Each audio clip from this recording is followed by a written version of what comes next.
High blood pressure, often called hypertension, is a condition that affects millions of people around the globe.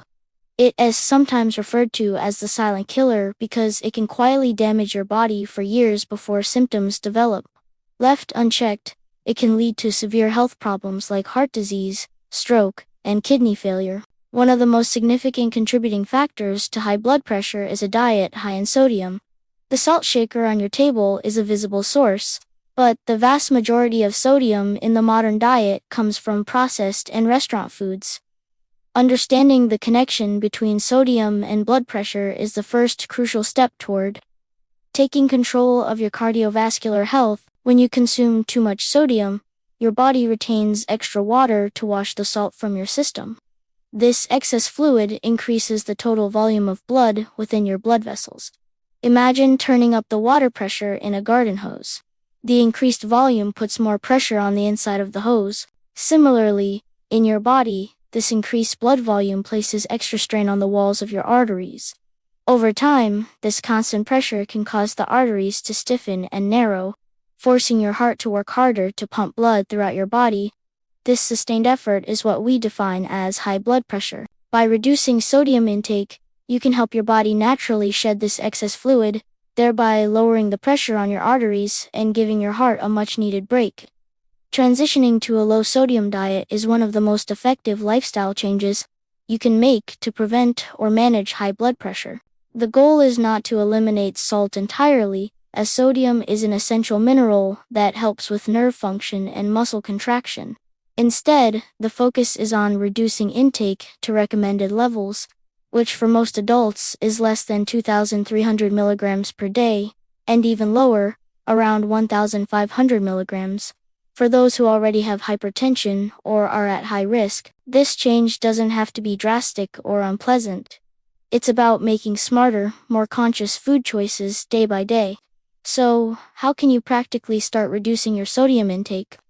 The first step is to become a savvy food label reader. When you're at the grocery store, take a moment to look at the nutrition facts panel on packaged foods.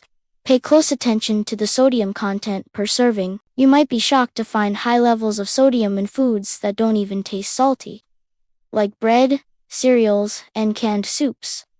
Opt for products labeled low sodium, reduced sodium, or no salt added. Fresh is almost always best. Prioritize whole foods like fresh fruits and vegetables, lean meats, and whole grains, which are naturally low in sodium. These foods not only help control your blood pressure but also provide a wealth of other nutrients your body needs to thrive. Cooking at home gives you complete control over what goes into your food, including how much salt. Instead of reaching for the salt shaker, get creative with herbs, spices, and other flavorings. Garlic, onion powder, paprika, turmeric, black pepper, and fresh herbs like basil, oregano, and cilantro can add incredible depth and flavor to your dishes without a single grain of sodium. Experiment with citrus juices like lemon and lime, or different types of vinegar, to brighten up the taste of your meals. When you do use salt, add it sparingly at the end of cooking rather than during the process, as you'll likely use less to achieve the desired taste. Eating out can be a challenge when you're watching your sodium, as restaurant meals are notoriously high in salt. However, you don't have to give up on dining out completely. A little planning can make a big difference. Many restaurants now have nutritional information available online, so you can review the menu and choose lower sodium options before you even leave the house. When you're at the restaurant, don't be afraid to make special requests. Ask for your food to be prepared without added salt. Request sauces, dressings, and gravies on the side so you can control how much you use. Opt for steamed, grilled, or baked dishes instead of fried or heavily sauced ones. Remember, your taste buds can adapt. If you're used to a high-salt diet, food might taste a bit bland at first when you make the switch. But be patient. Over a few weeks, your palate will adjust, and you'll start to appreciate the natural flavors of food more.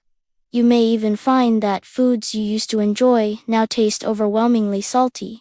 Adopting a low-sodium lifestyle is a journey, not a race.